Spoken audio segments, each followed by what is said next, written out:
Welcome back to Banging the Can, the Houston sports podcast that does not apologize for championship rings and tings. I am your host, Ross Bolen, and I think you can definitively say the most star-studded era in Houston sports history has actually, for real this time, finally come to an end.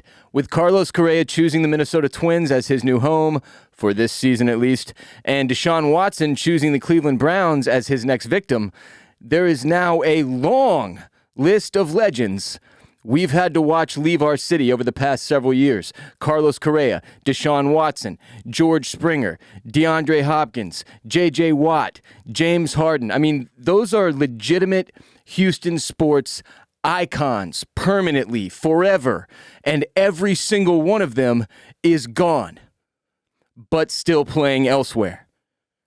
It's been a tough look, so let's start today's show discussing possibly the toughest of looks in Houston sports history. I'm talking, of course, about Deshaun Watson, the only man on the list that I was happy to see go. The drafting of Deshaun Watson will undoubtedly go down as the biggest bust in the history of Houston sports.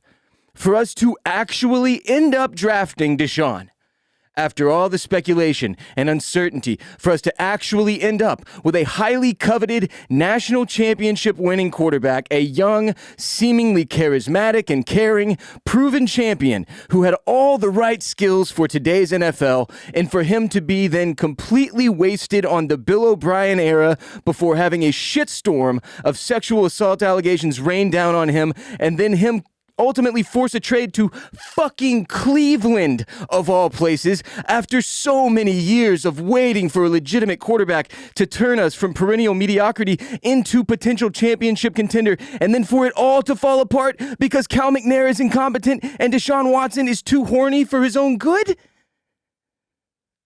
This is Houston, and God left this place a long time ago.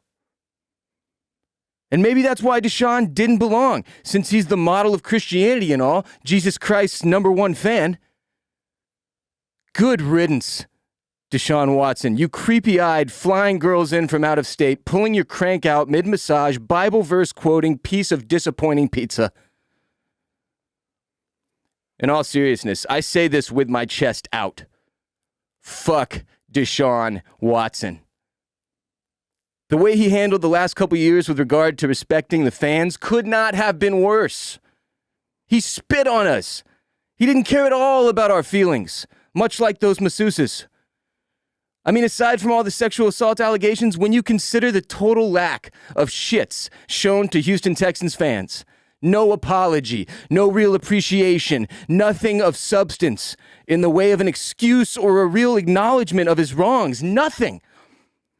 Aren't those two things alone enough to qualify this guy as fundamentally fucking awful? Like, I'm not being a hater. Some people just deserve to be hated on. Spitting Bible verses at the same rate a t-shirt cannon shoots t-shirts like a politician running for office in Mississippi or some shit doesn't make everything all better in the eyes of man, even, Deshaun. Much less the good Lord Almighty. Do you know how many Houstonians bought this man's jersey for their children, for themselves? To be embarrassed walking around as a grown man in public with a jersey on? I'm wearing an Altuve jersey backwards currently, so that Altuve's name is on my chest. It's a statement, which I'll get to later. But those fans deserve something. Anything in the way of closure. They got nothing. Nothing.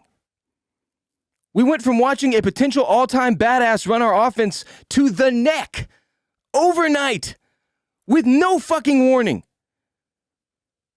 That was the single most valuable player the Houston Texans franchise has ever possessed.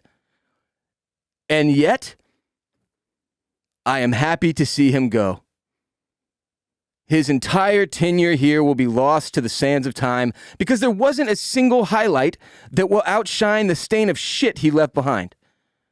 I look forward to seeing him fail in Cleveland because it's fucking Cleveland and nobody can change that. They've got massage parlors too. Johnny Manziel, Baker Mayfield, Deshaun Watson. Holy shit, the Browns are shameless. And league executives have apparently been laughing at the deal, probably to keep from crying. Here's one quote from an executive that texted Yahoo Sports. Fully guaranteed, 5 years and $90 million more total guaranteed than Patrick Mahomes? Another texted, fucking ridiculous. And I mean, I don't, what are we doing here, NFL? This guy had just gotten a new contract. Then he can force a trade to the team of his choosing, sign a new contract there, fully guaranteed, and just go about his business? What is the point of these contracts anymore? If you don't like your team, just harass a couple dozen women, force the team to bench you, then force that team to trade you to a team that has agreed to pay you even more for your services. Ta-da! What a shitstorm. If you thought the NBA was bad, with how much power the premier players seem to have over where they play, wait until these NFL prima donnas get a hold of all that. And you know what? I'm happy for them when it comes down to it. It sucks for us as fans, but for them as people, I'm happy. They should have more power. They should have more money. They are the product that brings in the revenue. Fuck Jeff Bezos. Anyway, I'm losing focus. Deshaun Watson is gone. Forever. And we can move on as a city forever from that nightmare of a human being and the end of the era that he was the poster child of, really. Now begins the official era of the neck. With no distractions, no excuses, no expectations, and an allegedly real head coach. So we'll see what happens. Long live the neck, though. Today's episode of Banging the Can is brought to you by Trade Coffee. 90% of coffee from the grocery store is actually stale. You heard that right. The coffee you know and think you love needs an upgrade. Instead of rebuying the same old, let Trade Coffee send you something freshly roasted that you're literally guaranteed to love. Trade sells the freshest roasted and ethically sourced beans from America's best independent roasters. They ship free to you as often as you like, whole or ground.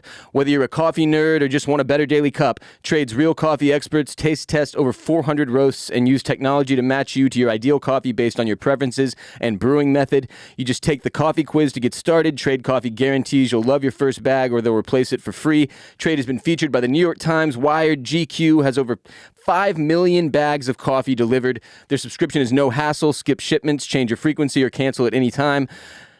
It's great. The couple bags we've been sent so far to Bolen Media headquarters have been phenomenal. I'm a big coffee guy. I need 1 cup every day, 1 cup in the morning.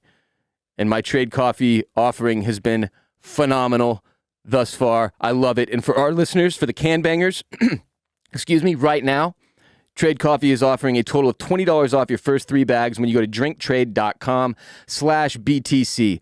To get started, can bangers take their quiz at drinktrade.com/BTC. Start your journey to your perfect cup. That's drinktrade.com/BTC for $20 off your first 3 bags. The other obvious talking point for today is saying goodbye to our beloved Carlos Correa. When James Harden left, I thought that was maybe the worst heartbreak I would ever feel in terms of sports. But Harden wasn't really like a proven winner, you know, when it came down to it. I mean, he's still not. And him turning into a championship chaser elsewhere was sort of inevitable once he boggled the Chris Paul situation when you look back at that whole thing. Harden was also just universally maligned, and I spent entirely too much time defending him online. So it turns out I was wrong about that being the worst heartbreak I'd feel, because Carlos Correa's departure has fucking stung. Look, it's been easy to forget this of late with the Correa focus, but Jose Altuve is the leader of this team. This has always been his team. Altuve is that dude in the clubhouse. But if there was a number 2, surely it was Carlos Correa. And if there was someone poised to take the throne from Altuve one day, surely it was Carlos Correa. This man had everything you want in a shortstop. The swagger, the playmaking, the home run power, the clutch gene. He had it all. But more than all that, he stood up for this franchise when Major League Baseball made the Astros their scapegoat for the sign-stealing era. He stood up for Altuve. He stood up for us. He represented for the fans and the city like he meant it. And while he had some massage-related issues himself, nobody has ever had a bad word to say about Carlos Correa as a teammate or as a person. Did he have health concerns? Sure. He missed a lot of baseball games. But that's where his deal with the Twins comes into play. Look at this. $105.3 million over 3 years. Highest paid infielder of all time. He has opt-outs after years 1 and 2. A partial no-trade clause for year 1 and full no-trade clause for years 2 and 3. So why wouldn't the Astros be down for something similar if health was the concern? I've also seen the argument made online. If health was the concern, why make him the 5-year offer in the first place that you made before the lockout? We didn't even make him a new offer this week, apparently. Rosenthal said the $160 million 5-year offer was the only offer. Crane never raised it. Rumors even circulated online that the Astros, neither Jim Crane nor Click, got back to Carlos Correa or Scott Boras while they were ignoring Scott Boras and not returning his texts from at the Astros locker on Twitter. Correa's mother-in-law shared the same tweets that stated the Astros ghosted him this week. That seems to confirm what several people reported. Weird. I hope Click and or Crane is asked about it. And that's what nobody can figure out. That's what all of Houston, including all the sports media, is chomping at the bit to ask Jim Crane and Clink. What happened? Why didn't we match that offer? Why couldn't we structure something similar short term if health was the concern? Because to lose Carlos Correa and to lose him not to the Yankees or Dodgers or some other asinine franchise way overpaying for a 10-year deal that could hobble the team for seasons to come, it fucking hurts. It sucks. It's inarguably bad for the Astros and their fans. Inarguably. Unless there's something we don't know. Like, we have been through too much recently as fans to not get a reason for why we should have to watch our shortstop, Altuve's right-hand man, the face of the franchise when it came to defending us after the 2017 title that many call tainted, our Gold Glove-winning, clutch hit-providing, next-generation legend walk away. We all want answers now. Now it's just like, what the fuck? What? Remember how hopeful I was last time we recorded? Last time I did a pod? I was basically convinced he was coming back. And then all of those stories from that week about how, the Astros are apparently way back in the mix and having conversations with Scott Boras and giving him a new offer. None of that was true. None of it. So what happened? Like, what, did they find an x-ray that like showed that he has a bigger health problem than they actually previously knew, but like they can't say it because of the Hippocratic Oath or something? Like, what the fuck happened? What is it that occurred that made this a thing that management and ownership was okay with? Him leaving to go to fucking Minnesota on a rental. Minnesota? The Twins? They're a last place team. We're getting ditched for Cleveland and Minnesota. I mean, we're at the point where as Houston fans, you're just like, what's next? What's Jalen Green going to force a trade after this rookie season? What is this? What are we, cursed? Come on. Come on.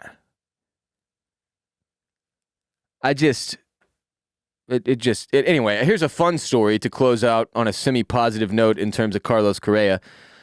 Correa once played Fortnite with Lance McCullers Jr., my little brother, and I. And it was just one of the more memorable nights of my life as an Astros fan. This was a few years back when Fortnite was like the hottest thing in the world. It had just come out or whatever. And I had started streaming on Twitch some, which I still do at twitch.tv/bossrollin. But this was right at the beginning, and like McCullers and I were kind of, boys or whatever. And we linked up to play, and like Correa was a part of the squad. I played with him a couple times. One time it was Carlos and his brother and Lance and I, and it was hysterical because Carlos and his brother were speaking Spanish to each other the entire time, and I had no fucking idea what was going on. Those guys were also much better at Fortnite than me. I'm garbage at that game. I can't build. Fuck that game. I'm an Apex Legends guy, or more of a Call of Duty guy, or Modern Warfare, or whatever, Warzone, whatever it's called now. But anyway, that's not the point. The point is it was fun as shit, and it was hilarious how competitive Carlos was and that Lance was playing a video game. Like, you could tell definitively there was a difference between these two professional athletes and me and my brother, like some casuals. But I know I speak for all of Houston in saying we wish Carlos Correa well, and we wish it didn't end this way. And we don't understand why it had to. So hopefully somebody will tell us at some point. Got me distraught out here wearing an Altuve jersey backwards. I'm confused and hurt. And I'm sick of hurting. God, how many people are going to leave us, man? So the Astros 2022 free agency moves made were we gained Verlander, Hector Neris, Nico Goodrum, Ryan Presley and Gurriel's options were both picked up. We lost Carlos Correa, Zach Greinke, Kendall Graveman, Yimi Garcia, Brooks Raley, and Marwin Gonzalez. We've got $33 million under the threshold currently. We'll see what the hell we do from here. But, yeah, apparently Jeremy Pena is next up. So he's our next shortstop. Maybe. And we'll see what he's got. But, oh, my God. I mean, what a turn of events. From one podcast to the next, I'm, like, elated that we're going to get Carlos back, that Los is going to stay. Los! Why? And now he's gone forever. Just like that. And it feels like the end of an era. I mean, it really does. It was like, I mean,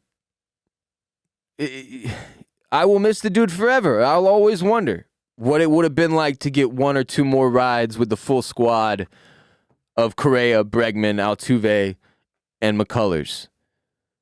So, it is what it is. In other massive baseball news, from CBS Sports, a 2017 letter from Major League Baseball Commissioner Rob Manfred to Yankees general manager Brian Cashman concerning sign stealing is set to be unsealed following an appeals court ruling on the matter, according to Brendan Cootie of NJ.com, whatever the fuck that is.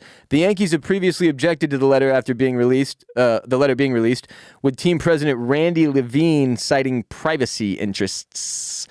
U.S. Court of Appeals for the Second Circuit Judge Deborah Ann Livingston wrote the following as part of her opinion on Monday, per Cootie. This is today. In light of plaintiffs' attempted use of the letter in their proposed second amended complaint, and the district court's discussion of the letter and explaining its decision to deny plaintiffs' request for leave to amend in their reconsideration motion, and because MLB disclosed substantial portion of the substance of the letter in its press release about the investigation, we conclude that the district court did not abuse its discretion in unsealing the letter, subject to redacting the names of certain individuals. The Yankees and MLB appealed U.S. District Court Judge Jed S. Rakoff's ruling that the letter should be unsealed back in 2020. Team attorney Jordan Schiller said in a statement that, quote, there is no justification for public disclosure of the letter, end quote. Well, there obviously is. Jonathan, and Jed and everybody else involved. No, we want to see that motherfucker. Open that bitch up. Let's go. It looks like some of it may be regarding as far back as like 2015, which is just funny because it'll show that the Astros really were a huge scapegoat in a way. If they were to go far enough to suppress the Yankees sign stealing, why then would the Astros? I mean, it was just like that thing they mishandled by Major League Baseball. I'm not saying what the Astros did was right or wrong. What I'm saying is Major League Baseball never should have allowed it to get to a point where that was even a thing that they had the option to do. Everybody knows all these teams are always going to push the bar as far as they can. It's Major League Baseball's job to continuously make sure that that's in check. And they completely failed to do so if the contents of this letter do indeed reveal what we believe they will. So, I like seeing confirmation. It's like I was pretty sure Kanye West was losing his mental health, and then I watched that documentary, and now I know. I got confirmation. I feel a little better about the last several years of actions from him. And we've been going through hell since 2017 as Houston Astros fans. And if this letter reveals that hell was partially unjust, then that would be nice. I like reasons to talk shit to people on Twitter and complain and fight with other sports fans. It brings me some level of joy and purpose in my life. So I'm chomping at the bit. I want to read that letter. Send it to me. Forward it on. I can't believe it, though. It really is wild how much happened in a 48-hour window there. Between the Deshaun Watson, in what? The span of a week, the Deshaun Watson news comes out that there won't be any criminal charges against him in Harris County. Then trade talks pick up.